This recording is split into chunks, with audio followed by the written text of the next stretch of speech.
Hi, and welcome to the Let's Do Video podcast. My name is David Maldo, and I wanted to talk to you today about the current state of WebRTC. Now, BlueJeans has a new release in this area, so I'm joined today by Zach Bosin, the Senior Director of Product Marketing, to talk a little bit more about it. Thanks, Zach, for joining me here today. Yeah, thanks for having me. I'd like to start out, for those who don't know, with a little bit about the history of WebRTC. Now, from my perspective, it came out several years ago, and when it first hit, we were all like, well, this is a no-brainer.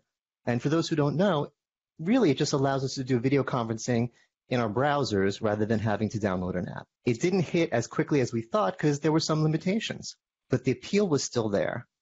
Now, in the years since then, it's matured. I haven't had a bad WebRTC call in a long time. I think we've caught up now, and now we're finally ready to take it seriously. Is that how you see it, Zach? Yeah, 100%. You know, we see a huge demand both for our desktop client app, but also for the browser-based experience because there's so many different situations where the browser is simply just easier and it's a little bit more foolproof. And so we've seen a lot of requests from our customers to make that experience marry up with our desktop client app and really create that immersive experience that they want and are used to. And that's what we're excited to release with this new update. Now, I'm glad you brought up your customers because that's the next thing I wanted to ask you about. The whole, why are we doing WebRTC? Is it just as developers, we say, well, this is what we think people will want. People would rather click on a link than use an app. But developers might also say, well, but with an app, we can make it more appealing and do whatever we want. Or is it, my understanding from pre-briefing with you is, it's actually the customers came to you and it was very specific customers. There's a few verticals where it's not just really a preference, but they really can't use an app. They really need this. Is that what's going on here? Yeah, 100%. You know, there's some very specific use cases where the browser just provides the experience that the customer is looking for. And let me tell you a little bit about that. So one of that is from a sales perspective. You think about prospecting and qualification calls. And we know that the last thing you want to do is insert any kind of risk into that scenario. You want to get on the phone with your prospect, have a conversation or have a video call without any kind of disruptions. And well, the client experience can actually create disruption if someone's in a lockdown system where they have security protocols that don't allow them to download something. So then that's disruptive to actually getting to the prospecting, getting to the sales conversation. The browser doesn't have that. You click on a link, you go right into the browser. Everyone's familiar with the browser. It's seamless. So sales is a really important scenario. But then think about HR use cases where you're doing candidate interviews. Another kind of obvious example where you're working with someone, you don't know their environment, you don't know whether they're allowed to download something or not, but odds are that they'll be able to experience the meeting in a browser. And so those are just two examples where we've had a lot of customers come to us and look for that WebRTC zero download experience because they know that that's the most frictionless approach. Yeah, I would think, working with salespeople in particular, it's for them, it's all a numbers game. Mm-hmm. And if 80% of the people you reach out to are willing to download a browser to talk to you, and 90% are willing to download an app to talk to you, and 90% are willing to click on a link to join to a browser, that extra 10%, those are sales you would have missed. So I definitely see it for sales. Definitely see it for HR. And I would think also customer support would be great. I mean, customers, they want a quick face-to-face. And if something's already broken and I'm already mad at the company, and now you want me to download an app to yell at you about it, we're not off to a good start. Exactly. The customer experience is critical, right? And so you want to create that as a seamless experience as well when they're calling about questions or they have problems. You don't want to insert any more anxiety or a concern into that situation. So this part of it all makes sense, and it all seems like it's coming together. We're at a point of time where we have people that are ready to use video, and we have some of them that just can't work with an app, or they have reasons why a browser would be better. And at the same time, WebRTC has matured to the point where it's really a good experience and it's worth doing. And I want to talk about BlueJeans' approach to this, which I think is interesting because there's a few different approaches. You have a lot of competitors in the market, and some of them have gone all in on WebRTC from day one. They're just WebRTC. And some of them are on the other end of the spectrum, and they really are about the app. But if a customer demands it, they'll give the WebRTC, but it's really about the app. And it seems like you're trying to find a balance. You understand some customers really need it, and it seems like you're not just offering it as an also as, but you're giving it the development time and the love that your customers who are using it really would expect from you. I was shown a chart on our pre-briefing about BlueJeans customer experience, and it showed you had a steady line, always a good customer experience. Then you added Dolby Audio, and your ratings went way up. Your customers loved that. And then a few months ago, you had your new app, which is your new app experience, and it went up. It hockey sticked up even higher. That's right. And it seems like you're taking that philosophy into the WebRTC. You're looking at what's good about the new app.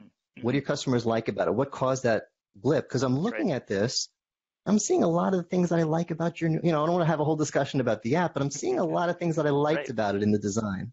No, absolutely. And, the new desktop app was designed with thousands of customer surveys and user surveys and, many design techniques to get to a brand new experience from a video conferencing perspective. And so we have seen just tremendous satisfaction with the desktop app. And so when we look at what BlueJeans is doing, we're looking at it from a platform perspective. And when we say that, we don't just mean the desktop, we mean WebRTC, we mean the mobile experience. And we want all of those experiences to have a similar look and feel so that our users don't run into any challenges when sometimes they're on the road and on their phone versus needing to go into the browser for one of those use cases we talked about, or just working on the desktop client. We want it to be consistent across the board and consistently awesome. And I think that's really where the product team has gone in terms of trying to bring all these things together for that similar look and feel. Yep. And that look and feel on the app and on what I'm looking at now, the WebRTC client, it really is, it's what a lot of us in the analyst community have been asking for a long time. I think video conferencing started as, it was almost like secondary to web conferencing. We thought meetings were all about the content. Content is important.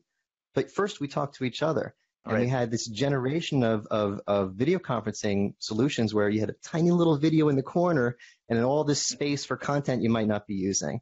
Right. And then we thought of video conferencing as a tool. Well, tools have settings. So we had all these settings bars and left and right and up and down and everywhere and still small video. But what we wanted is what the Jetsons got right in the 60s. I want a magic window that shows the person I'm talking to. I don't want to conferencing, I want a window, and that's what this is. I'm looking at you. There's no buttons, there's no settings menu, there's no bars, and if I need to do anything, I just mouse over, and it's not, oh no, oh my God, there's so much settings. I mean, it's pretty obvious. There's a mute button, right? There's a share screen button, there's a hang up button, and then over to the right, if I need to send you a link, chat, cut and paste my link, we're good. That's right. And a few more things, but nothing too intimidating. It's everything that our customers need to have successful meeting outcomes and nothing more than that. And that's really the experience we're trying to present and create more of that personal connection with the edge-to-edge video and the buttons disappearing. It really is about creating those connections from a video perspective. Yeah, and the fact that the buttons, when I move my mouse off, they disappear again, I get that immersion back. I don't need those constant reminders, you're not really talking to, you're not really with this person. This is virtual. I want to forget. I want to just talk to you. And there's the audio quality too, which we've enhanced the audio within WebRTC with spatial audio as well. So it's not just the video experience, but also what you're hearing is to reflect a better experience overall. Yeah, that's great. And I guess the last part is you've enabled my account so I could check it out from the administrator point of view, and there really was nothing to it. I have some settings options where if I want to direct my users to WebRTC, that'll be the preference. If I want to direct them to the app, that'll be the preference. So if I'm in a position, like we said, where it's sales calls, I want my customers to quick click, I'm just going to push them to the WebRTC. That's right. Long meetings with my team, I want all the bells and whistles, I'm going to push them towards the app. Yeah, it's that joint intelligence that allows you to have those frictionless calls, those frictionless meetings for sales, HR, and customer support use cases that we're really excited about. Excellent. So anything else I need to know? Anything we forgot to cover on BlueJeans' new WebRTC experience? No, it's great. We want everyone to go out there and try BlueJeans in the browser. All right. And to learn more, you can go to BlueJeans.com. That's right.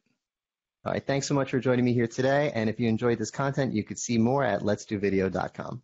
Great. Thanks, David. Thanks.